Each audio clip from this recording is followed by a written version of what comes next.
आज चूपे अंब दोबारा चूपन वाला फरमाउंदा कि बात 11 अरब से आगे निकल चुकी है। जो जहाज के पायलट हैं उनकी तनख्वाह एक की महाना $32,000, दूसरे पायलट की $36,000 महाना डॉलर है।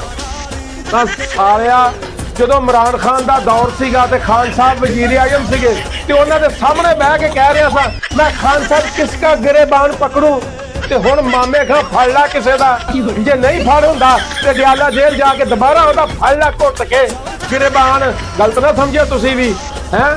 ਹੁਣ ਇਹਦੇ ਵਿੱਚ ਕੀ, ਜਦੋਂ ਸਾਡੇ ਵਰਗੀ ਗਰੀਬ ਕੌਮ ਨੂੰ ਸਾਨੂੰ ਕੋਈ ਇਤਰਾਜ਼ ਨਹੀਂ ਤੇ ਤੈਨੂੰ ਕਾਹਦਾ ਇਤਰਾਜ਼ ਆ? ਉਹ ਬਾਜੀ ਭਾਵੇਂ ਜਰਮਨ ਜਾਵੇ, ਫਰਾਂਸ ਜਾਵੇ, ਭਾਵੇਂ 4 ਮਹੀਨੇ ਦਾ 18 ਕਰੋੜ ਖਰਚਾ ਆਵੇ, ਭਾਵੇਂ ਸਾਲ ਦਾ 86 ਕਰੋੜ ਆਵੇ, ਭਾਵੇਂ 86 ਅਰਬ ਆਵੇ, ਤੂੰ ਮਾਮਾ ਲੱਗਦਾ ਵਾ ਟੋਪੀਆਂ ਬਣਾਉਣ ਵਾਲੇ ਫਰਮੇ। ਤੈਨੂੰ ਤਾਂ ਲੱਗਦਾ ਕਾਕਾ ਤੂੰ ਵੀ ਕਿਸੇ ਦੇ ਨਾ ਚਾਬੀ ਲੈ ਕੇ ਏਡੇ ਵੱਡੇ ਪ੍ਰੋਗਰਾਮ ਕਰ ਰਿਹਾ ਵਾ। ਉਹ ਸਰਕਾਰ ਐ ਆਵਾਮ ਹਾਜ਼ਰ ਆ, ਸਾਡਾ ਖੂਨ ਪਸੀਨਾ ਦਿਨ ਰਾਤ ਅਸੀਂ ਕਿਹਦੇ ਲਈ ਕਮਾਉਂਦੇ ਵਾ ਜਨਾਬ? ਅਸੀਂ ਬਾਜੀ ਦੇ ਝੂਲਿਆਂ ਵਾਸਤੇ ਕਮਾਉਂਦੇ ਆ। ਜਰਮਨ ਫਰਾਂਸ ਜਿੱਥੇ ਮਰਜ਼ੀ ਜਾਵੇ ਚੁੱਪ ਕਰਦੇ ਟੋਪੀਆਂ ਬਣਾਉਣ ਵਾਲੇ ਫਰਮੇ। ਜੇ ਹੁਣ ਤੂੰ ਪ੍ਰੋਗਰਾਮ ਕੀਤਾ ਨਾ ਤਾਂ ਮੈਂ ਤੈਨੂੰ ਵੀ ਫੜਾ ਦੇਣਾ ਵਾ।